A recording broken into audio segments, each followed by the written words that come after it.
अपनी भावनात्मक चीज़ों को ज़्यादा देर संजो कर नहीं रख सकते, ज़्यादा देर कंट्रोल करके नहीं रख सकते। इसी तरह से इनके मूड स्विंग्स होते हैं। तो एक समय ऐसा आता है कि ये उन पर हथियार भी उठा रहे हैं, उस कला को कैसे बेचना है ये कला उनको नहीं है।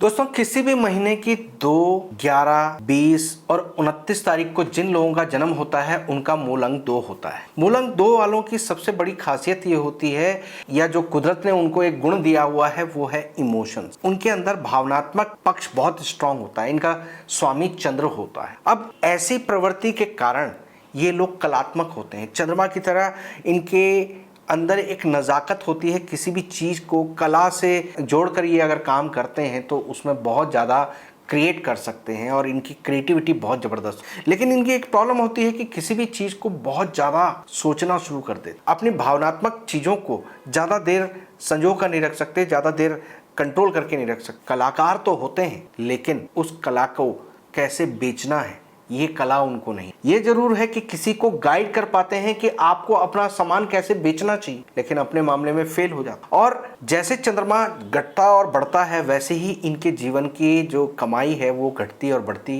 ये चलता रहता। इसी तरह से इनके मूड स्विंग्स होते हैं। अपनी भावनाओं के कारण ये लोग अपने जीवन में सबसे जो कष्ट पाते हैं वो ज्यादा विश्वास के कारण पाते हैं। दोस्तों, जब हम अलग अलग तारीखों के ऊपर बात करते हैं, जैसे मैंने बताया कि 2, 11 और 20, 29 तारीख को जिन लोगों का जन्म होता है, तो जो 11 तारीख को जिन लोगों का जन्म होता है तो वहां पर डबल 1 आता है, यानी 1-2 बार रिपीट हो रहा है। इसमें सूर्य वाले गुण भी आ जाते हैं। ऐसा इंसान अगर थोड़ा सा अपने आप को संभाल कर चले तो भगवान ने विशेष कृपा दी है, क्योंकि सूर्य और चंद्रमा यहाँ पर अपूर्ण रूप से आपको फल दे रहे हैं, यानी मन और आत्मा का पूर्ण यहाँ पर मिलन है। ऐसा इंसान भगवान की विशेष कृपा प्राप्त करता है। इसलिए 11 नंबर वाले जिनकी भी डेट ऑफ बर्थ होती है उन लोगों को स्पेशल नंबर कहा जाता है।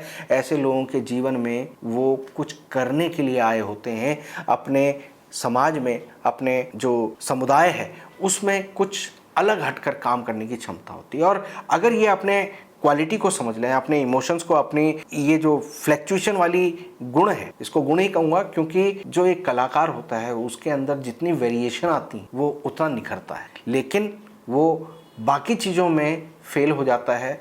अगर वो कला में जाता है तो ऐसे लोग बहुत विशेष रूप से फ़ायदा कमाते हैं। दोस्तों, जब 20 नंबर वालों की बात आती है तो यहाँ पर भावनात्मक रूप से वो बहुत कमज़ोर होते हैं। बहुत जल्दी किसी की भावनाओं में बह जाना और उसे अपने विश्वास से उसे मजबूर करना, अगर वो कुछ नहीं भी चाहता है तब भी आपका शोषण करे, आप उसको इतना मजबूर कर। ओवर डिपेंडेंस उनके लिए एक इरिटेशन वाला एक नेचर आपका बन जाता है और आपसे वो लोग कटना शुरू हो जाते। कहीं ना कहीं ये चीज़ें फिर आपको खलती हैं, आप दुखी होते हैं और फिर उसके बाद आपका गुस्सा निकलता है, क्योंकि जो इंसान जितना भावुक होता है उसका रिएक्शन भी उतना ज़्यादा होता है। तो ये 20 अंक वालों की होती है।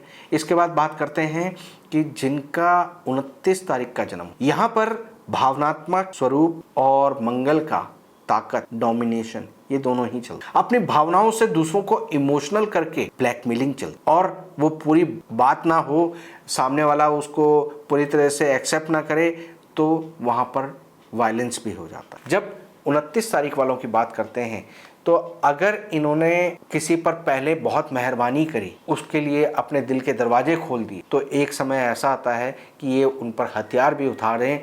ये मंगल 9 नंबर के कारण उनके साथ आता है। जो 29 तारीख वाले लोग होते हैं उनके अंदर कला भी होती है, उनके अंदर मैनेजमेंट भी होती है। अगर ये पॉजिटिव तरीके से चले, बस इन लोगों को ध्यान ये रखना होता है कि किसी के साथ भी जुड़कर जब आप चलते हैं तो वहाँ पर एक दायरा, एक संयम आपका जरूर होना चाहिए कि आप खुद के राज सामने वाले को ना दें, ताकि वो आपकी कमज़ोरी का फ़ायदा उठाना शुरू कर दे। और जिस दिन आप संभलते हैं तब तक वो फ़ायदा उठा चुका होता है, तो उसके बाद आपको वो जो पीड़ा होती है, उस पर जो आपका रिएक्शन होता है, वो खतरनाक होता है। तो यहाँ पर आपको ध्यान रखने की जरूरत होती है। दोस्तों 2 नंबर वालों को हमेशा लाइफ में अपने चंद्रमा को बैलेंस करके रखना चाहिए, इसलिए घर में जितना चांदी ये लोग रखते हैं उतना अच्छा होता है। पानी की वेस्टेज इनके लिए बहुत नुकसानदायक होती है और माता के साथ किसी भी तरह का बैर इनके लिए ठीक नहीं होता। दोस्तों जिन लोगों का 11 तारीख का जन्म होता है वो लोग सूर्य नमस्कार जरूर करें और साथ में चांदी को स्थापित करें घर में। और जिनका जन्म 29 तारीख का होता है वो हनुमान जी को प्रसाद चढ़ाएं। मंगलवार का प्रसाद चढ़ाना उनके लिए अच्छा होता है।